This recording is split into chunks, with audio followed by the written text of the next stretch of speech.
आसाम के exit poll में तीसरी बार बीजेपी की सरकार बनती हुई नजर आ रही है, जहां बीजेपी लेड अलायंस को 92 से 102 सीटें मिलती हुई नजर आ रही हैं, ऑन एन एवरेज 97 सीट्स। वहीं कांग्रेस लेड अलायंस को 21 से 27 सीटें यानी कि 21 टू 27, एवरेज 24। एआईयूडीएफ को 2 सीटें, वहीं अदर पार्टी को 3 सीटें मिलती हुई नजर आ रही हैं। सिर्फ बीजेपी की बात करूं तो 126 सीटों पर टोटल चुनाव हुआ है। 74 सीट्स बीजेपी को मिलती हुई नजर आ रही है, यानी कि अपने दम पर बीजेपी असम में सरकार बनाने जा रही है। असम गण परिषद 14 सीटों पर और बोडोलैंड बीपीएफ जो है वो 9 सीटों पर जीतने जा रही है। पुडुचेरी के एग्जिट पोल में एक बार फिर से एनडीए लेड सरकार बनने जा रही है। ऑल इंडिया एनआर कांग्रेस की अगुवाई में वहां पर एनडीए को 30 में से 20 सीटें मिलने जा रही हैं। वहीं कांग्रेस अलायंस को वहां पर सिर्फ और सिर्फ 8 सीटों से संतोष करना पड़ेगा। 2 सीटें जो है टीवीके लेड अलायंस भी जीतने जा रहा है वहां पर। केरल का एग्जिट पोल बहुत ही क्लोज फाइट दिखा रहा है दोस्तों, एलडीएफ और यूडीएफ के बीच में।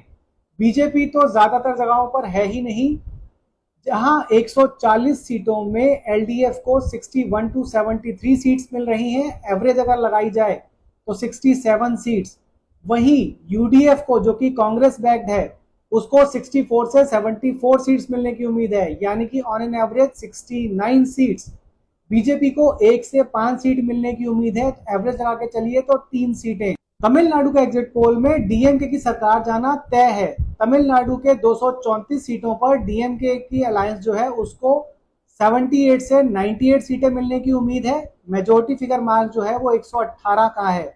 वहीं एआईएडीएमके का जो अलायंस है उसको 126 से 146 सीटें मिलने का अनुमान है।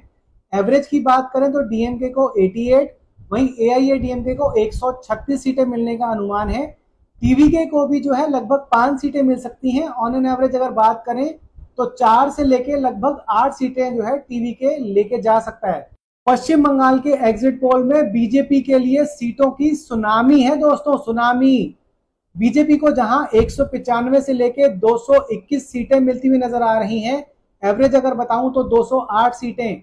वहीं टीएमसी के लिए 54 से लेके 76 सीट्स तक, एवरेज 65। कांग्रेस के लिए 8 से 12 सीटें, एवरेज 10। लेफ्ट के लिए 2 से 4 सीटें यानी कि एवरेज 3। आईएसएफ 2 सीट जीतता हुआ नजर आ रहा है। हुमायूं कबीर की पार्टी 3 सीट जीतती हुई नजर आ रही है। एआईएमआईएम वो भी 3 सीट जीतती हुई नजर आ रही है दोस्तों। और तो और हुमायूं कबीर की पार्टी भी 3 सीट जीत रही है।